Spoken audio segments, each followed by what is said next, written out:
No Evangelho de Lucas, no capítulo 1, versículo 37, assim nos diz a palavra: pois nada é impossível para Deus. Seja bem-vindo, você e sua família, ao Palavra Viva. Olá, sejam bem-vindos ao Palavra Viva. E hoje nós temos uma convidada, né? Com várias funções, né? Letícia vai apresentar melhor. Seja bem-vinda, irmã Ellen Priscila, Obrigada. nossa querida irmã de Conceição do Coité, que serve ao Senhor ali juntamente com os irmãos na Igreja Assembleia de Deus Missões. A irmã Ellen, pessoal, para quem ainda não conhece, é escritora, compositora, cantora, mãe da Lúcia, casada com o irmão Danilo. E hoje vai compartilhar conosco um pouquinho sobre o milagre de Deus na vida dela. Dentre os livros que a irmã já escreveu, que já foram publicados, que nós sabemos que tem mais a caminho, existe esse, que é o Gerando Milagres pelo Poder da Fé, que nós vamos conversar muito hoje sobre o testemunho da irmã Ellen, e Chamada Genuína. Seja bem-vinda, irmã, ao Palavra Viva. Obrigada. Eu estou muito feliz e grata ao Senhor pela oportunidade de estar aqui com vocês, participando deste podcast Palavra Viva. Seja bem-vinda. Bom, Gerando Milagres pela Fé. Conta um pouco pra gente sobre o que significa gerar milagres em sua vida. Então, eu costumo sempre dizer que milagre gera milagres, né?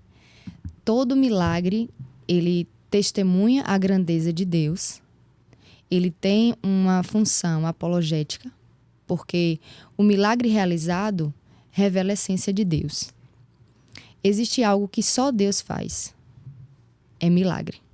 A gente pode falar sobre curas psicossomáticas, a gente pode falar sobre anomalias, a gente pode falar sobre aquilo que a ciência explica, mas quando a gente vai para milagres, não tem como você falar de milagres e excluir Deus. A existência do milagre aponta para um Deus que é bom, justo e que ouve a oração do seu povo. Ô, glória. Isso é muito lindo, né, Jamile? Sim. Porque ninguém explica Deus. Verdade. E eu creio que aí é onde a gente adentra nessa seara que o ser humano se esforça, mas não consegue. É verdade. Verdade. E é por isso que é milagre, né? Porque é feito por Ele. Só Ele pode fazer milagres. Né? E qual é o combustível? Como alcançar um milagre? Bem, eu falo isso até no livro. É um livro que fala sobre o testemunho, mas não é apenas o testemunho. Eu trago alguns princípios da palavra, esquecidos, muitas vezes, que precisam ser vivenciados para que o milagre comece a acontecer primeiro dentro de nós. Eu falo sobre a fé sendo importante para realizar milagres, mas não é o principal de todos, até porque a gente vai ver alguns episódios que pessoas foram curadas mesmo tendo pouca fé ou não tendo a fé. Isso. Por quê? Porque quando o milagre é realizado, é uma decisão única e soberana de Deus. Se Deus decidir realizar um milagre na vida de alguém, ainda que essa pessoa não tenha a fé, né, que a gente considere ser suficiente, a decisão soberana de Deus é o primordial para que o milagre aconteça. Mas a fé, a gente pode destacar como um ponto importante para se viver milagre, porque se você deseja viver um milagre, você precisa acreditar que ele pode acontecer na sua vida e acreditar naquele que faz o milagre. Por isso que sem fé é impossível agradar a Deus. Mas existem outros princípios. Por exemplo, se eu quero viver milagre, eu sei que a fonte é Deus. Então, eu preciso ter um relacionamento com o Deus de milagre. Eu não posso apenas querer o milagre da parte de Deus. Então, eu falo no livro sobre a importância do tempo, do voltar-se para Deus. Porque quando a gente quer um milagre, a gente passa o tempo todo buscando a Deus. Mas quando o milagre vem, a primeira coisa que a gente faz é não ter mais tempo para Deus. Falo sobre tempo, falo sobre a importância de você mudar a sua mente para a vontade de Deus. Porque, primeiro, e se Ele não quiser fazer? Isso é importante. Você tem fé. E tem pessoas que têm muita fé, mas muitas vezes não alcança a cura que ela queria. Sim. O milagre que ela queria. Então, o primeiro ponto é a fé, mas a consciência.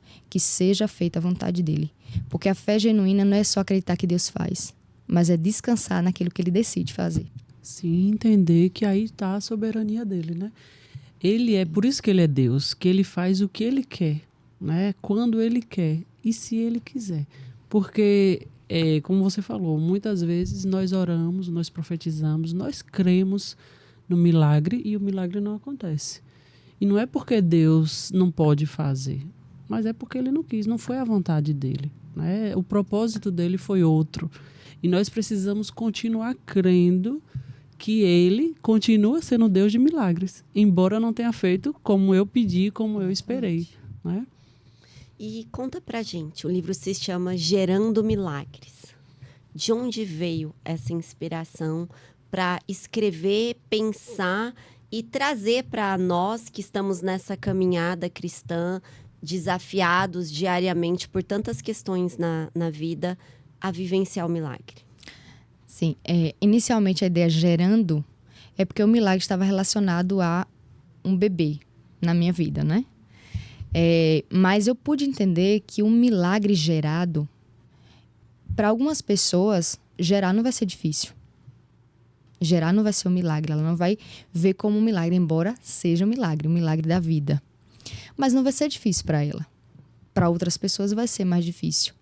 Mas embora não esteja relacionado a você gerar um bebê, o milagre, ele gerado, ele tem um efeito de uma criança. Quando você gera uma criança, você sabe que depois que ela nasce, o cuidado vai duplicar. Então, é a sua consciência de que o milagre que você está gerando na sua vida tem um efeito contínuo para gerações. É aquilo que você colocou, o propósito de Deus. Por que Deus às vezes não realiza? Qual vai ser o propósito? Qual vai ser o efeito benéfico se Deus fazer isso na sua vida? Você vai dar glória a Deus? Você vai testemunhar? Você vai permitir que aquilo que você viveu alcance a vida de outras pessoas? Então, gerando milagres é essa consciência que o que eu estou pedindo a Deus vai ser gerado e o que eu gerar eu tenho uma responsabilidade de levar adiante para que mais vidas possam ser alcançadas. Porque a bênção do Senhor não só nos alcança, né? Mas alcança os que nos cercam. É o que ele ensinou para Abraão. Isso. Ele diz assim, Abraão, eu vou abençoar os que te abençoarem e amaldiçoar os que te amaldiçoarem. Por quê? Porque eu sou assim, eu abençoo, mas quem me segue também é abençoador. Uhum. Então você precisa levar a minha essência dessa maneira. Foi o que ele disse para Abraão, né? Sê tu uma bênção, né? Então, a partir do momento que a gente tem uma ordem de Deus também para ser bênção. Exatamente. É uma obrigação nossa ser instrumento de bênção, uma vez que somos seguidores desse grande Deus. E uma vez que somos abençoados, porque Deus não só nos abençoa para nos alegrar, né? Para cumprir um capricho, às vezes, nosso como filho, mas ele faz para que o nome dele seja glorificado. E é interessante a gente colocar aqui que quando Deus nos abençoa, nós temos a responsabilidade de testemunhar.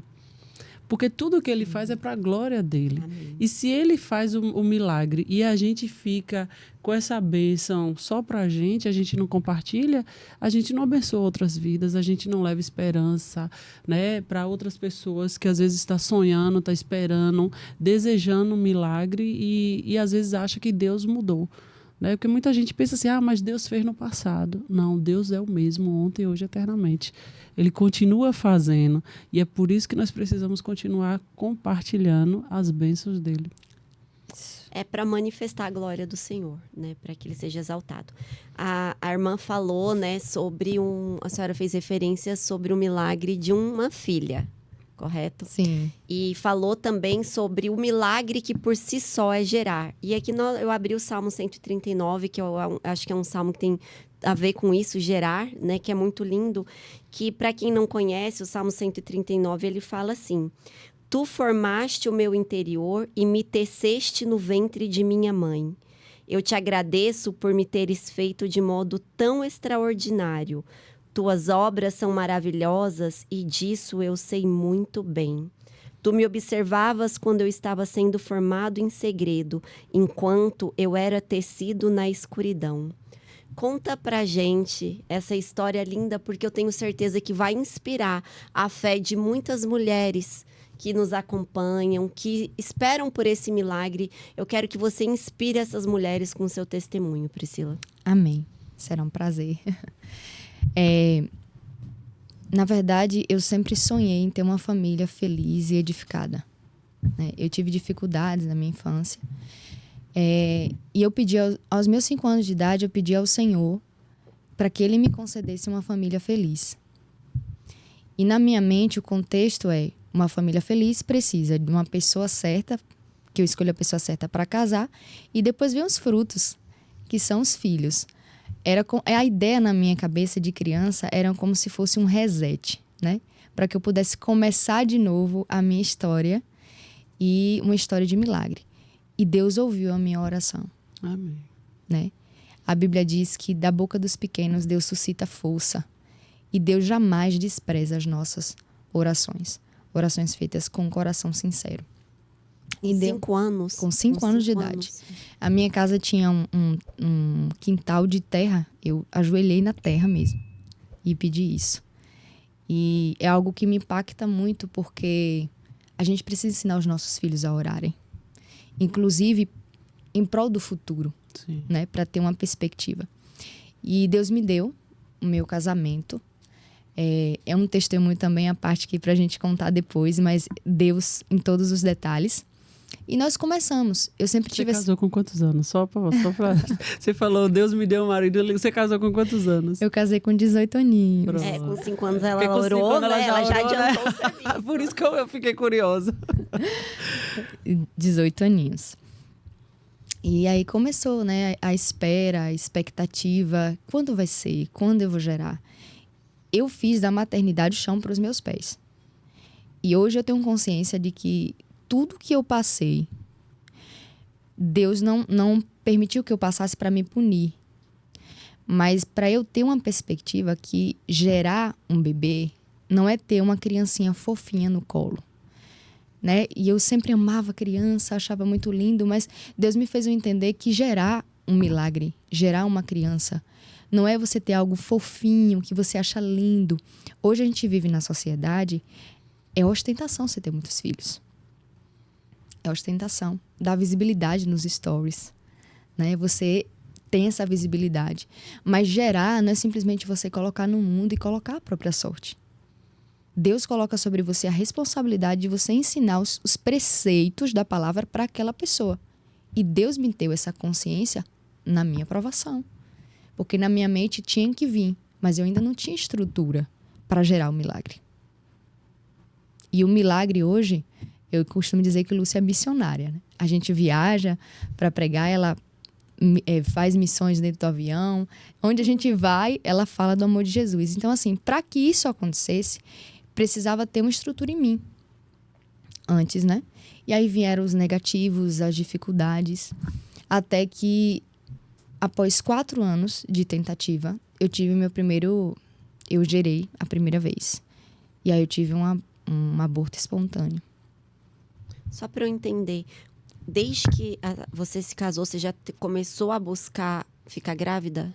Sim, Foi assim? Não imediatamente, mas com pouco tempo depois. A gente pode dizer que com 1 ano de casada, você já tava... minha mente voltou completamente para isso. Fiz isso o chão dos meus pés.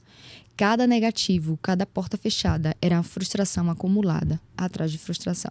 E como era isso para o seu marido? Esse desejo de ser mãe, essa vontade de ter um filho logo, era seu ou seu marido compartilhava da mesma vontade logo? Eu digo assim, que às vezes a pessoa quer um filho, mas não tem tanta pressa.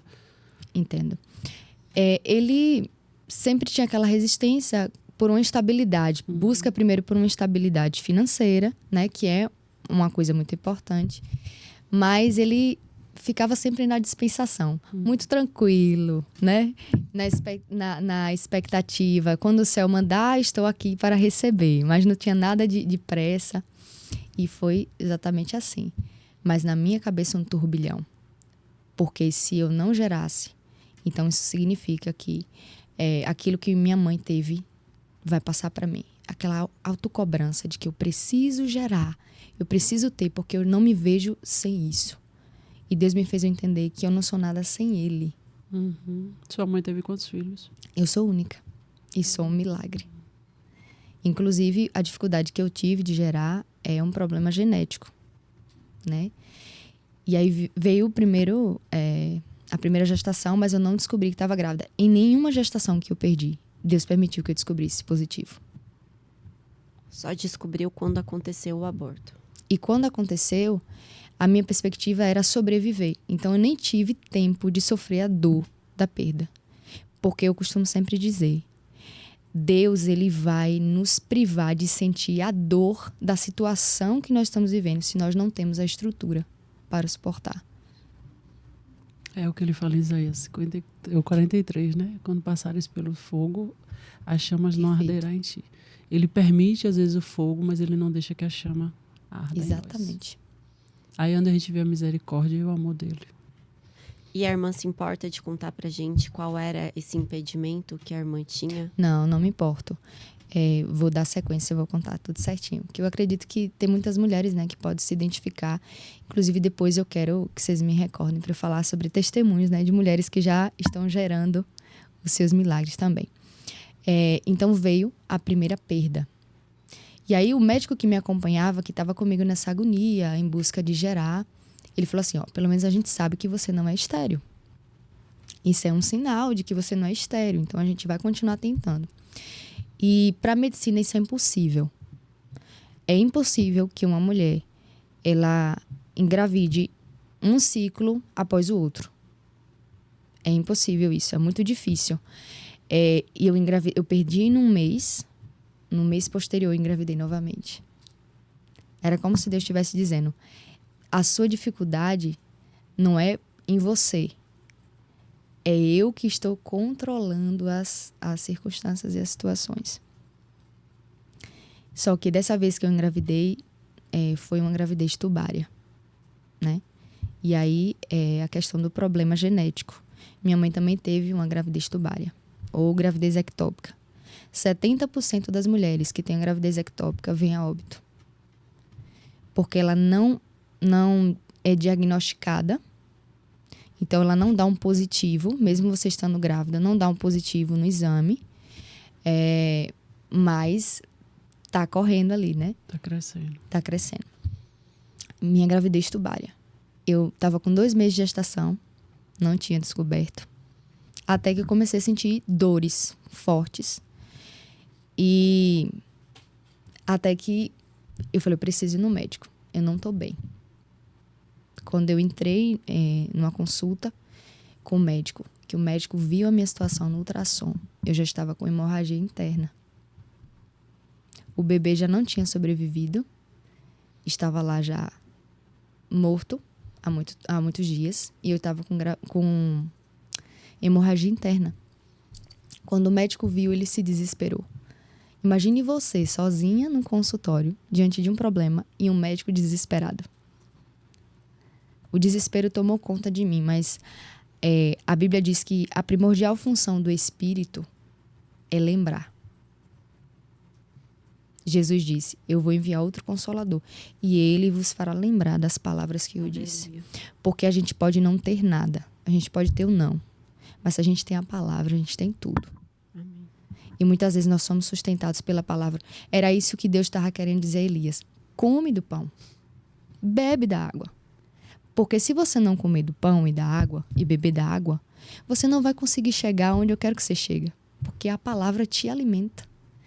Então eu quero falar para você que está nos assistindo, né, assistindo Palavra Viva, que eu sei que a palavra realmente viva está entre nós aqui.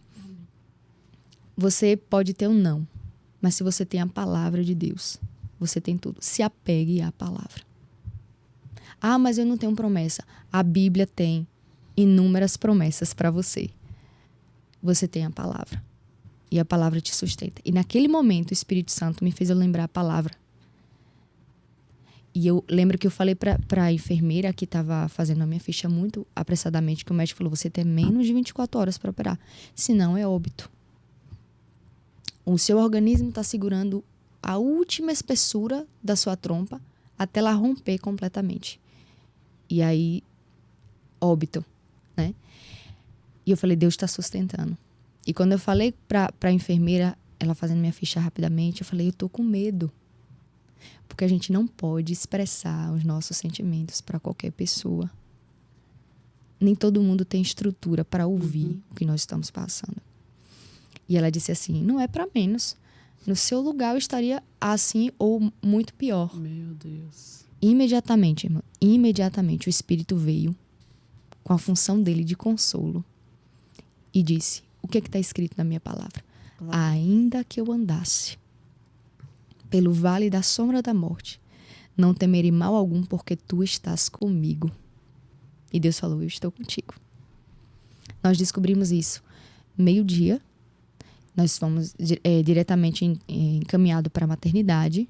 E eu fiz a minha cirurgia às 17 horas. Às 17 horas. Durante o processo, a médica até me solicitou, a gente pode tentar recuperar a sua trompa para que você possa gerar posteriormente. E eu falava assim, não, eu só quero estar bem. Eu só quero estar bem. Era tudo que eu sentia naquele momento. 2h30 de processo cirúrgico. Mas e a outra trompa? A outra trompa travou? Sim. Eu tenho ainda outra trompa. Sim. Mas durante todo o processo, a médica que me acompanha e que fez a cirurgia, ela falou assim, ó, muito possivelmente você tem uma doença hereditária. E também a outra trompa. A gente tem que ficar em alerta.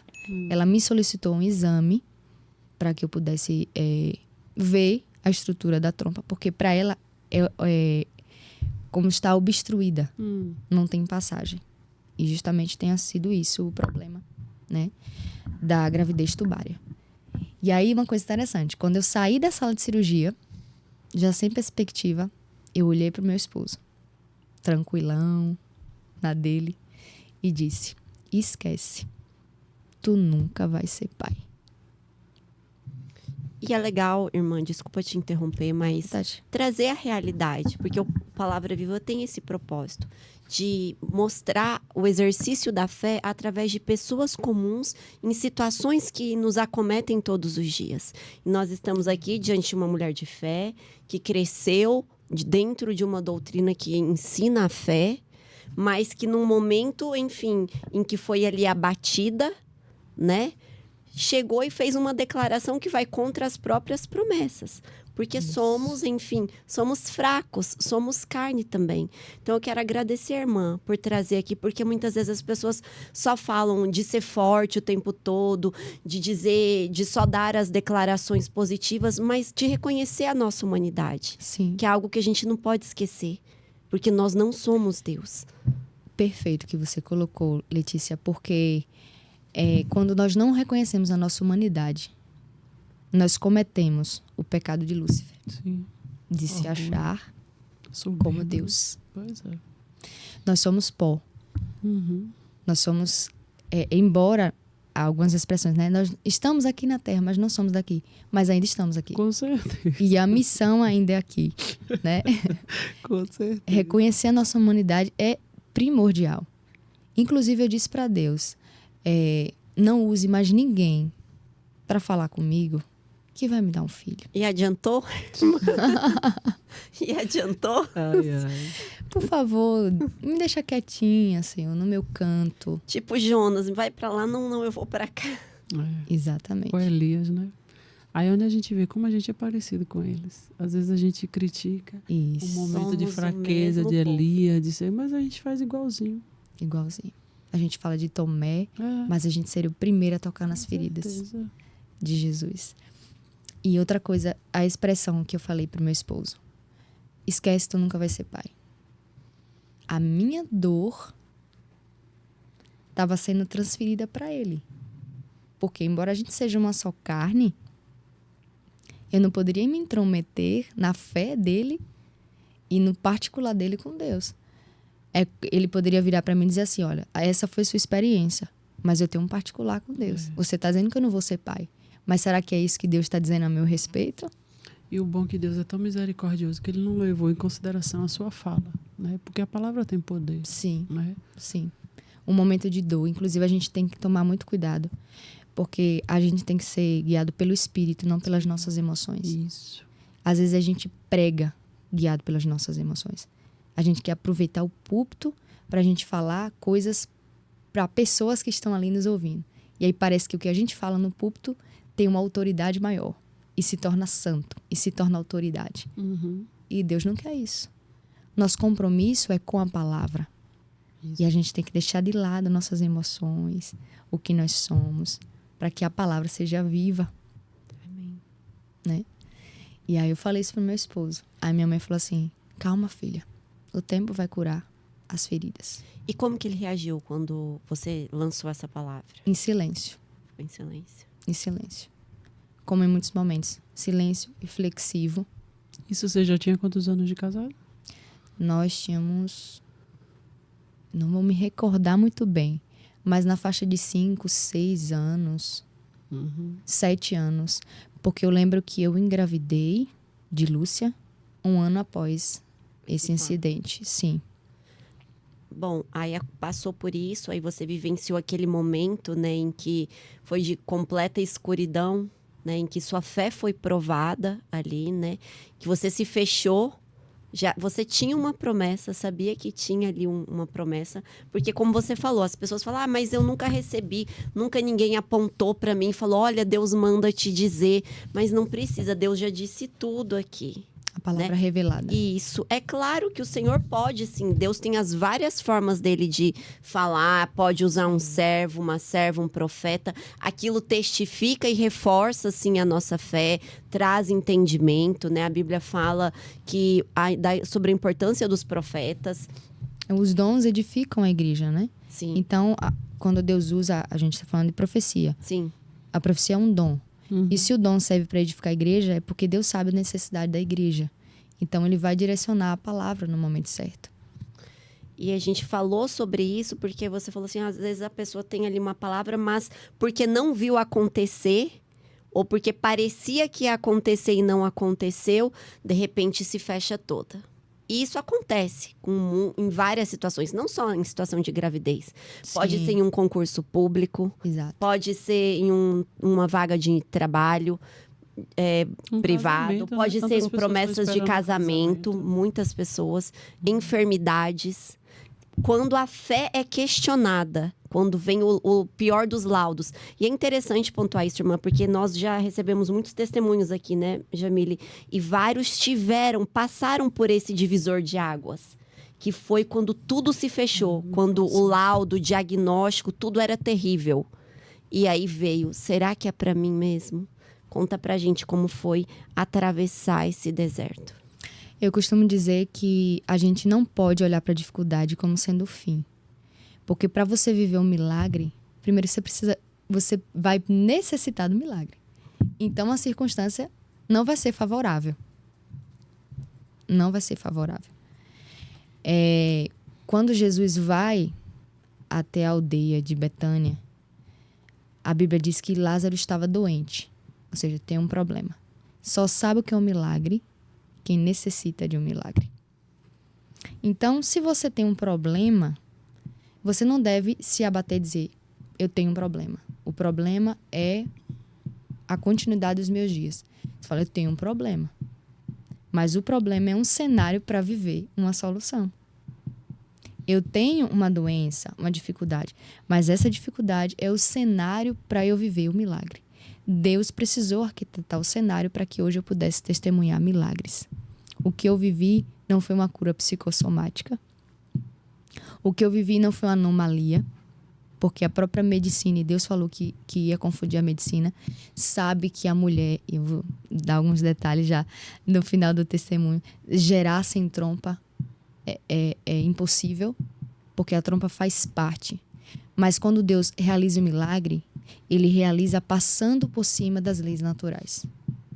Se Deus se utiliza das leis naturais, você não viveu milagre, você viveu providência.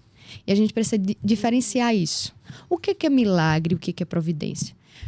Algumas pessoas até testemunham na igreja. Ah, irmão, eu quero contar um testemunho porque eu estava com uma doença assim, assim, assim. Eu fui no médico, ele me passou um exame, eu quero aqui falar que eu fui curado. Não, você não recebeu um milagre, né? Não testemunha isso como um milagre. Você viveu uma providência.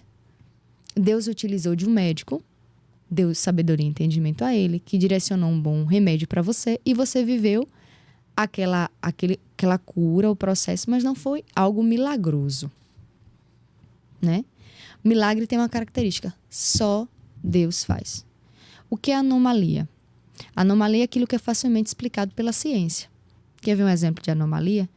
Por muitos anos, teve uma espécie de abelhas que foi considerada como um milagre da natureza. Inclusive, muitas pessoas utilizavam esse exemplo para escrever livros de autoajuda.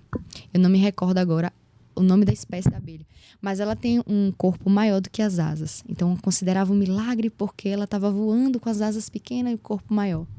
Milagre seria se uma única abelha, com asas pequenas e corpo maior, voasse.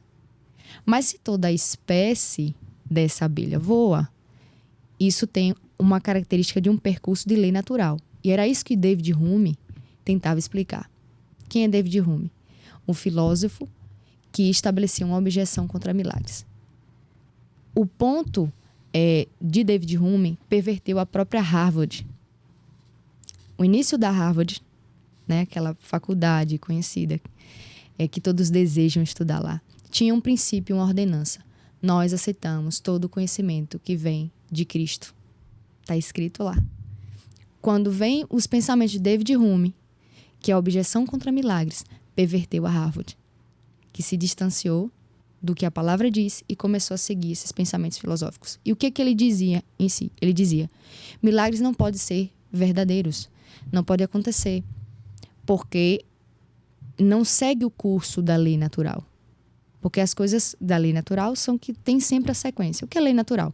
O sol sempre nasce pela manhã, a lua aparece à noite.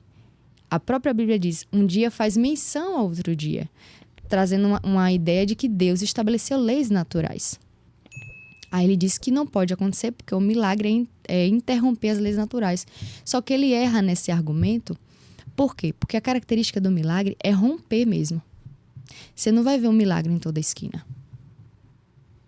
Milagre não acontece toda hora. Milagre tem endereço e tem propósito. Ah, Senhor, eu quero o meu milagre. O que você vai fazer com esse milagre se Deus operar em sua vida? Ah, você está numa cadeira de roda, mas isso está te levando mais perto de Deus. Deus me cura. Você vai voltar a andar e vai voltar para onde você estava? Por isso que Jesus diz, pega a tua cama e vai. Para que você não esqueça o seu estado inicial. Quando Jesus encontra com um paralítico de Betesda, no templo, porque o primeiro lugar que ele foi quando foi curado foi para o templo. E quando ele encontra, Jesus diz assim, vejas que está curado. Vá e não peques mais, para que não te suceda algo pior. Então, muito provavelmente, aquela situação vem a consequência de uma vida pecaminosa. Aí Jesus alerta ele, não queira voltar de novo, porque para paralisia você não vai voltar. Mas algo pior do que a paralisia vai te acometer. Agora, na minha presença, você vai viver mais e mais milagres. Esse é o início dos outros que você vai viver. E é interessante, desculpa lhe cortar, é interessante esse exemplo do tanque de Betesda, porque tinham vários paralíticos e Jesus só curou um. Então, isso prova a questão dos propósitos de Deus, né? Não é que ele não possa, mas ele tem o endereço certo, como você falou.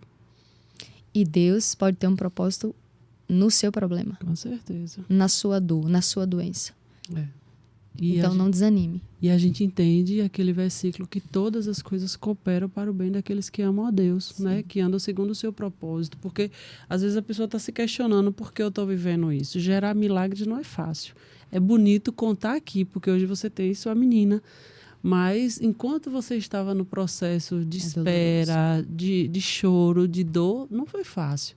Né? Então, assim, gerar milagres é difícil, né? Mas tem um propósito, né? Deus sabe o porquê permite. Deus sabe a quem ele escolhe para viver os milagres, né? Verdade. E como que foi retomada essa caminhada de voltar a crer nas promessas depois dessa dor forte, depois de ver sua fé questionada? Deus permitiu uma situação que eu estava dependendo 100% dele.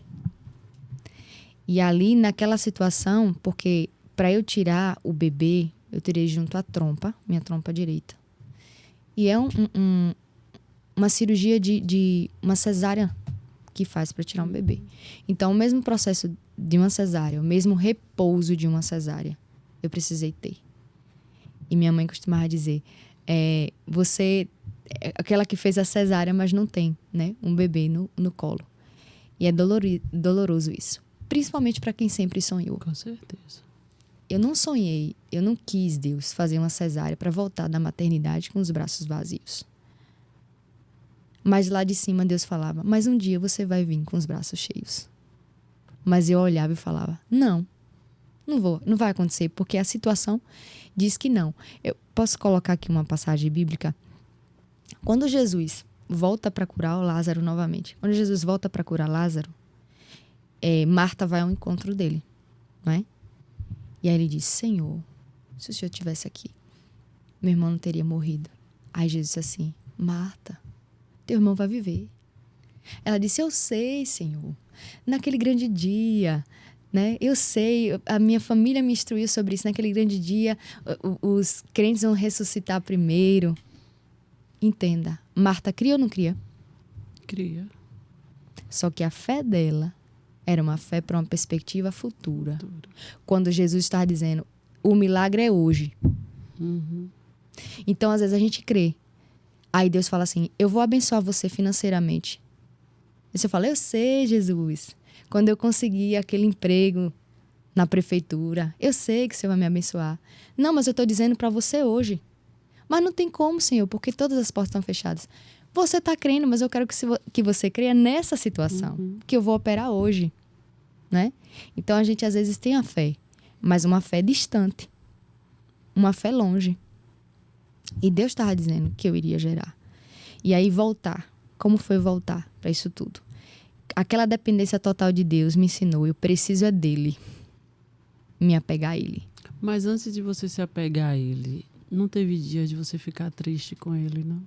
Eu digo assim, porque muitas pessoas, né, às vezes ficam nesse período. Outro dia eu estava conversando com a irmã num culto, né, o pastor pregando sobre milagres e tal, ela falou assim, aí ela estava sentada ao meu lado e falou assim, mas eu tô triste com Deus. Aí eu tomei aquele susto, eu tô decepcionada com Deus. Eu falei, por que você tá decepcionada com Deus?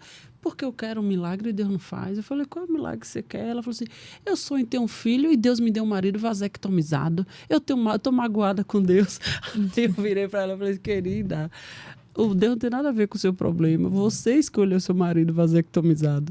Então, você não tem por que ter mágoa. Então, às vezes, tem pessoas que culpa a Deus, né? E, às vezes, tem pessoas que estão passando por determinado momento difícil e fica magoado, fica triste porque orou, porque creu e não aconteceu, recebe um diagnóstico desse, né? E aí precisa passar por aquele tempo de cura, né? De compreensão, de que faz parte do processo. Sim, como eu falei, Deus não me permitiu que eu sentisse a intensidade daquele problema, como realmente foi. E eu tinha no meu coração a gratidão por estar viva.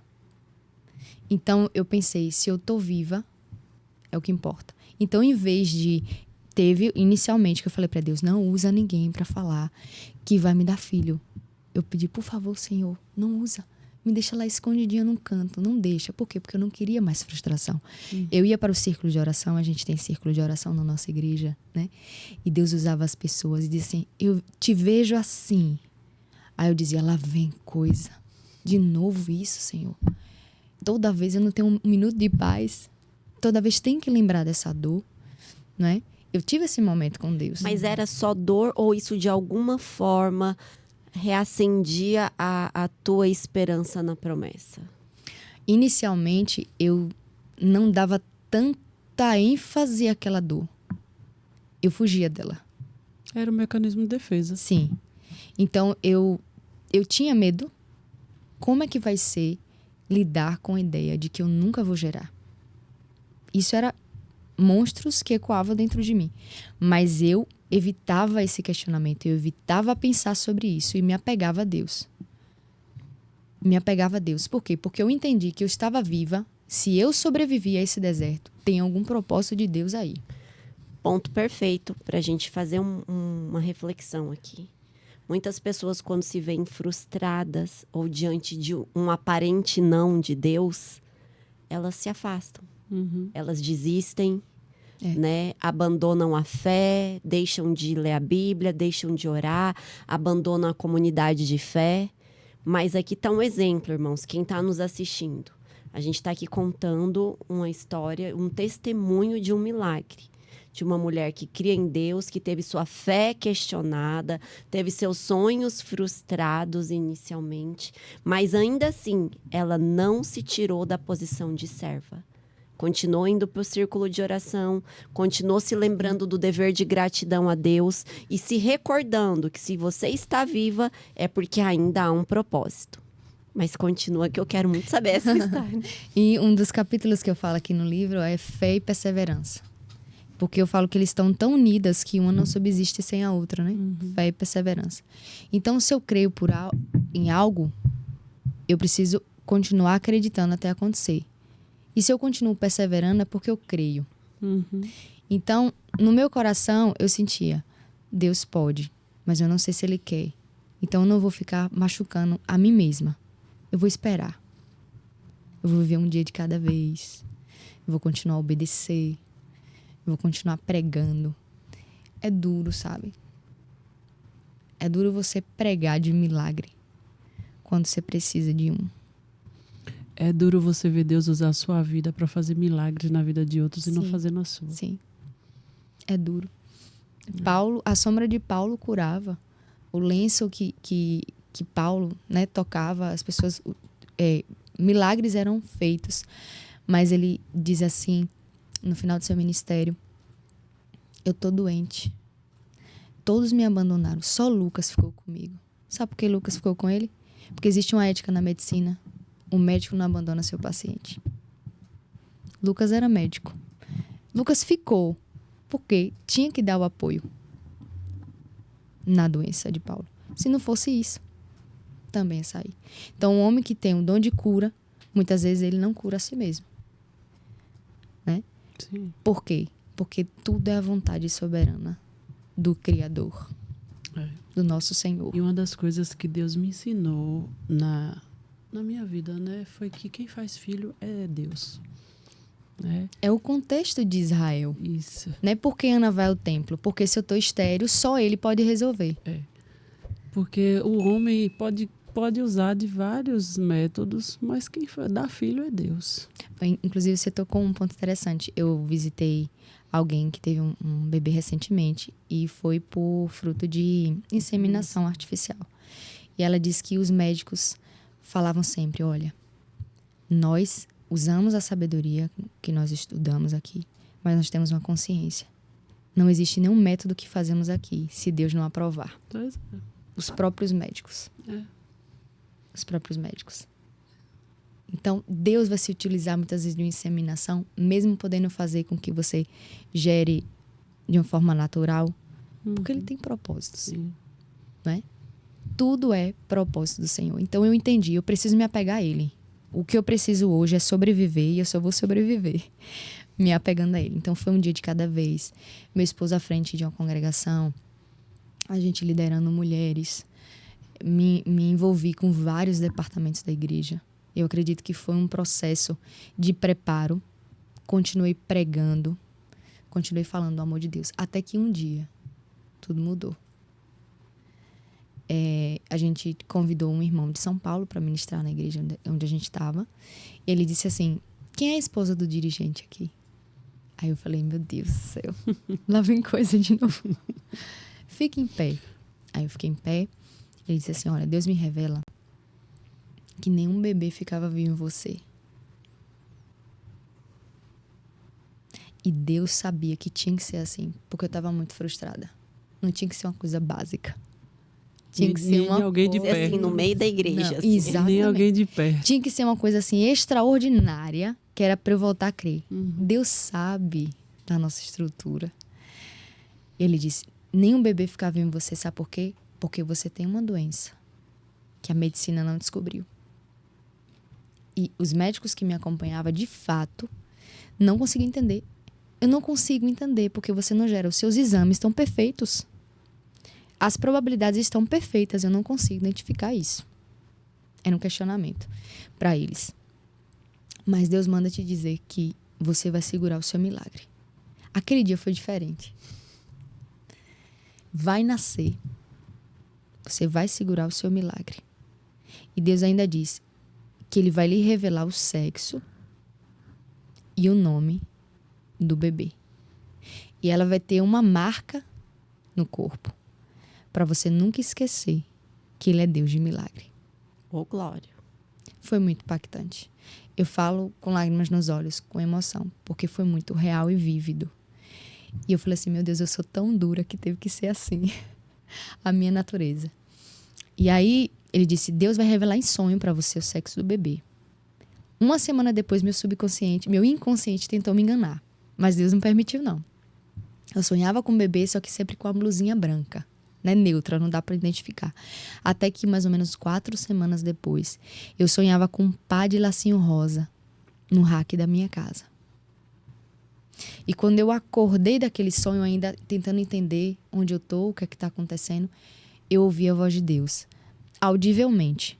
Era uma coisa que eu queria sentir, era uma experiência desde nova. Eu jejuei uma vez, pedindo para que Deus pudesse me dar a experiência de ouvir a voz dele audivelmente. Falei, Deus, tu falou com Abraão, tu falou com Moisés. Como deve ser extraordinário isso, naquela busca, aquela sede, né?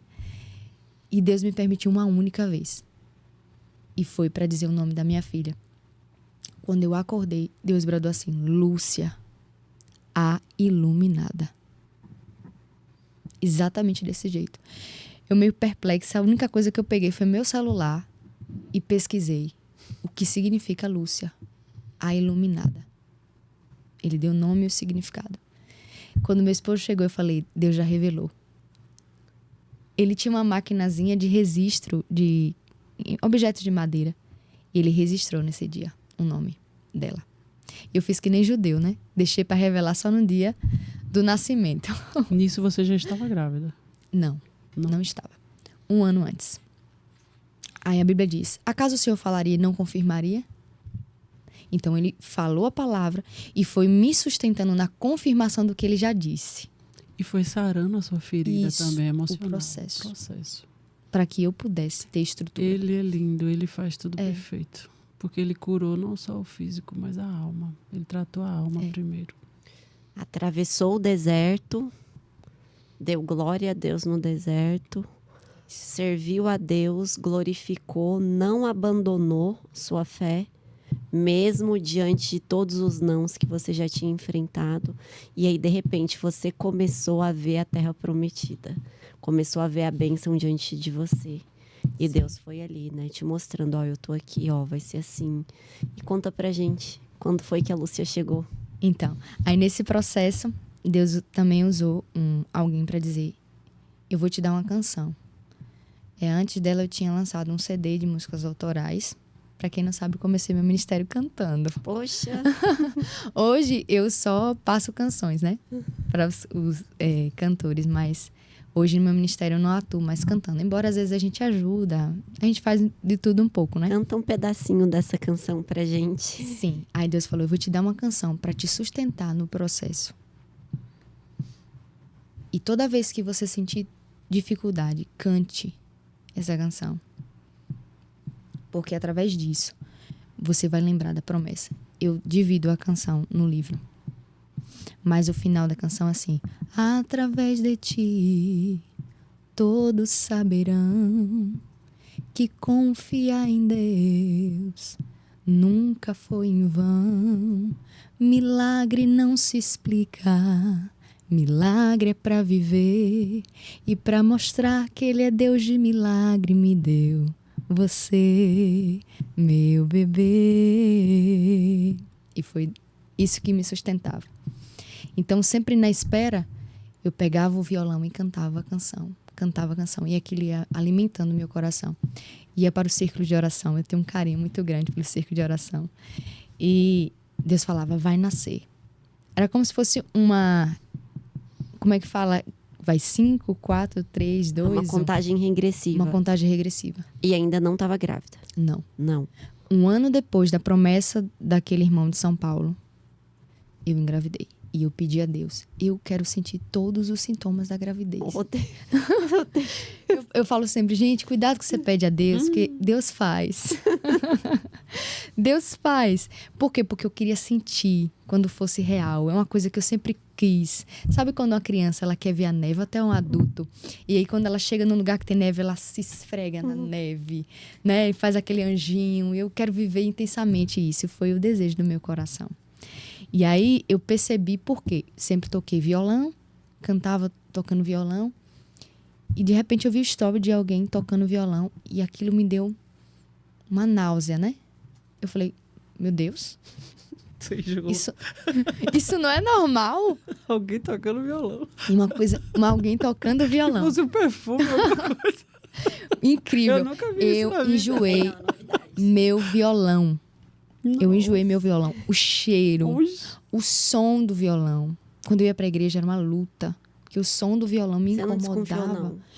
Inicialmente eu achei que tinha uma coisa estranha, mas eu pedi a Deus. Falei, Deus, quando eu engravidar, eu quero que o Senhor confirme primeiro por uma criança. Ela é meio abusada com Eu Deus, sou né, ousada. Jamile? Sejam assim. Porque às vezes a gente limita Sim. o Deus que nós servimos. Ele está o tempo todo conosco. Ele deu sinais a Gideão. Gideão falou, olha, se tiver molhado embaixo e a parte de cima seca é o Senhor. Aí o Senhor fez. Depois, não, agora tem que estar seco embaixo e molhado em cima. E ele deu sinais. Deus, ele fala, fazei prova de mim. Fazer prova de mim. Em vez de você dizer que Deus não existe por causa das suas dificuldades emocionais e suas frustrações, faça prova dele. Busque conhecê-lo e ele se revelará.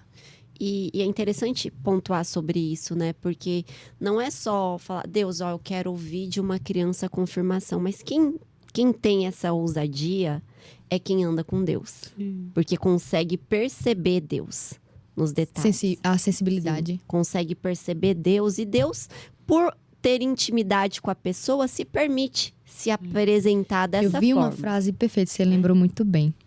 Uma ótima colocação. Eu vi uma frase de um pregador. Ele disse assim, a intimidade com Deus, né? Na verdade, eu não me recordo, mas a partir do momento que você está com Deus, você tem intimidade com Ele para você falar coisas que antes você não falava. Aí ele deu o próprio exemplo, por exemplo, quando eu namorava, né, o pregador dizendo, quando eu namorava com a minha atual esposa, eu chegava na casa da minha sogra, eu tinha dificuldade, todo acanhado, envergonhado. Mas depois que aquilo ali foi crescendo, né, a intimidade, hoje eu já abro a geladeira, hoje eu já pego o que eu quero comer. Então, é assim com Deus, Sim. sabe? Você conhece o Deus que você serve, e às vezes a gente passa uma imagem de Deus tão distante. E a gente distancia as pessoas de Deus. Deus é amigo, Deus é amor, Deus é consolo. Deus Ele é pai, entende. né? Deus é pai. Deus é né? pai. A gente que fala pro pai, não fala que eu não quero mais ouvir. Como você falou, né? Não fala, não pede pra nenhuma Isso. irmã vir falar pra mim. Deus entende tudo isso, né? Sim. Deus entende sua dor porque ele é pai, muito melhor do que nós. Vós, sendo mal, sabem dar boas coisas aos seus filhos. Imagine né? o Pai Celestial. Imagine o Pai Celestial. E outra coisa, Deus é o único que você pode dizer tudo o que sente e não é censurado. Nem mal interpretado. E Você nem pode- conta pra ninguém. Isso É a melhor parte. é sigilo total. E aí Deus confirmou. Eu tinha uma agenda e aí eu me senti mal. Já estava com sintomas da gravidez. Eu liguei, pedi perdão, não podia atender a agenda. E aí, nesse dia, eu falei, mãe, vem fazer uma sopa pra mim aqui em casa. E aí minha prima veio com minha mãe. E no caminho, minha prima falou assim, tia, não fala a ninguém. Mas Priscila tá se sentindo assim porque ela tem um bebê na barriga. Shhh, não fala a ninguém. E aí, quando ela chegou, Deus revelou a ela. Quando minha mãe chegou, minha mãe contou isso. Eu falei, meu Deus, será que é? E aí eu tinha tanto medo de fazer o exame e dar negativo de novo. Você vê como é. Você pediu a Deus a confirmação através da boca da criança. E quando Deus Nós dá, somos você ainda pó. fica assim, será que é? Meu Deus, Deus tem muita paciência, a longanimidade Muita de Deus. misericórdia. Ele é longânimo. E pronto, isso passou. Depois meu esposo, a gente mora no interior, né? Então tem amigos que tem roça, que tem plantação. Ele ganhou feijão. E eu cozinhei o feijão, ele empolgado para comer. Mas naquele dia que eu fui trabalhar, que eu olhei a panela de pressão com o feijão, aí foi que eu pus tudo para fora. Aí quando eu falei isso para minha mãe falou assim, faça o exame. Eu falei, não vou fazer. E sua menstruação já tinha atrasado? Eu não tinha... como eu tinha dificuldade de ovários policísticos, eu passava meses tá. sem ver. Então, não tinha Uma boa equilíbrio. Eu não referência. tinha uma boa referência. E aí, ela falou assim, faça. Eu falei, não vou fazer. Faça. Foi livre e espontânea pressão que eu fiz. Porque eu tinha medo do negativo. E quando eu fiz, que deu positivo, eu só lembro eu gritando, dizendo, mãe, ele é fiel, ele é fiel, ele é fiel. Glória a Deus. Foi muito impactante. Foi muito impactante. Por isso que ele faz milagre, pra gente poder dizer isso, que ele é fiel, que ele é bom. E a gente dá glória a Deus, a gente dá aleluia. E aí a gente encontra com alguém e fala assim, levanta a cabeça, deixa eu te contar uma história que aconteceu comigo. Isso pode acontecer com você. Ele continua sendo Deus. Quando eu mandei Quando eu mandei a mensagem para minha médica, que me acompanha, excelente profissional, ela disse, vem agora para o consultório, porque a gente tem que saber onde esse bebê tá. Porque ainda ela tinha medo de estar na outra trompa, né? Quando ela fez a ultrassom, ela ouviu os batimentos cardíacos. É o som mais lindo que tem. Aí ela disse assim, opa, como assim? Ela olhando assim, né, na tela. Eu, o que foi, doutora? Eu já tava assustada, né? Ela, não, como assim? Porque você engravidou do lado sem trompa. Entenda, quando eles cortaram quando eles retiraram minha trompa, eles cortam selando a carne com algo quente mesmo para selar. A carne ali não tem infecção. Eu tenho marcas de soda dessa cirurgia, né? Algumas partes. Então foi selado no ovário e no útero. O que é a trompa? A trompa é responsável pela fecundação no óvulo. É lá que acontece. No meio da trompa acontece a fecundação e depois o óvulo fecundado vai para o útero, se instala e cresce o bebê. Ou seja, a trompa é o intermediário. É impossível. Teve médicos que eu falei que eu gerei sem trompa, disse, não é verdade. Isso é mentira. Mas por que eu sei? Porque o lado que você engravida fica um corpo lúteo no ovário, que é responsável pela transmissão dos primeiros hormônios para que esse bebê sobreviva. E estava no lado direito que nós tiramos. E quando eu disse assim, como assim? Ela disse, como assim? Seu Deus é Deus de milagres. Glória a Deus. É lindo isso, né? Porque, de fato, se fosse do outro lado, talvez fosse uma providência. Sim, sim. Mas precisava que fosse um milagre. Tem que ter. Milagre tem que ter. As digitais de Deus. Amém. E é muito lindo, inspirador. E eu tenho certeza que reacendeu a fé de muitas mulheres. Amém. Muitos homens também, que têm sonhos, que têm suas promessas. Pessoas como nós, como você, que diariamente somos desafiados na fé, diariamente topamos com nãos da vida, vemos nossa fé abatida, mas que seguimos ali firme, não desistimos, nas garras da graça, eu costumo dizer. Nas garras da graça do Senhor Jesus, não tem problema, a gente vai continuar declarando que Ele é bom, Ele continua sendo bom. E eu quero agora, para a gente encerrar nossa conversa, que você deixe uma mensagem para essas pessoas que nos acompanham, que às vezes estão buscando um milagre, estão buscando algo que precisa da digital de Deus, que você possa inspirá-las neste momento com a tua fé. Pois bem, vamos lá. Primeira coisa, ajuste sua bússola na vontade soberana de Deus. Por quê? Porque a fé genuína é quando você descansa não só no que Deus pode fazer, mas no que Ele decide fazer. Então, se você crê nele e ele disser um não para você, você tem que continuar crendo. E aí, se você continua crendo com o não de Deus, o milagre é você. Ou seja, uma vida com Deus nunca deixa de acontecer milagre.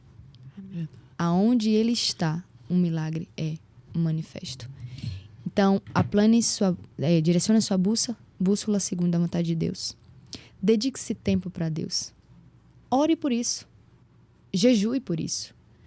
Se você quer algo, você tem que buscar. Se você vê todos os milagres que Jesus operou no Novo Testamento, foram pessoas que saíram da sua zona de conforto. Não adianta você ficar dentro da sua casa, seu quarto, dizendo assim, Deus está vendo, Deus não faz. Ore por isso, jejue por isso. O paralítico de Betesda ia constantemente levar o colchãozinho para ficar na expectativa. Até que um dia Jesus encontrou com ele. Congregue, vá ao templo. Foi no templo que Jesus curou as mãos do homem, a mão do homem da mão mirrada. Ou algumas traduções, aleijada. Se ele não estivesse no templo. No templo, Jesus olhou para ele e falou assim, vem para o meio. Vem participar. Foi no templo que Jesus curou a mulher encurvada, que há 18 anos sofria com aquela situação. O culto judeu tinha um véu separando as mulheres dos homens. E a Bíblia diz que, vendo a Jesus, Jesus vê além do véu. Mas para isso você precisa se disponibilizar. O que você tem feito para alcançar esse milagre?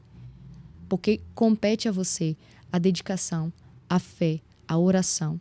Sempre com o coração voltado para a vontade dele. Se disponibilize, ore por isso. Não condicione para outra pessoa. Você tem que correr atrás. E aí um dia Jesus te encontra e o milagre é exercido, se assim é da vontade dele. Mas apesar de qualquer coisa, não deixe de acreditar. Não deixe de crer, porque eu costumo sempre dizer, se Deus existe, milagres não são apenas possíveis, como também são prováveis. Amém. E você pode provar do poder de Deus. E se você aí que nos acompanha quiser ler e aprender mais, se aprofundar nessas reflexões de fé sobre milagres, esse é o livro da irmã Ellen Priscila, Gerando Milagres pelo Poder da Fé.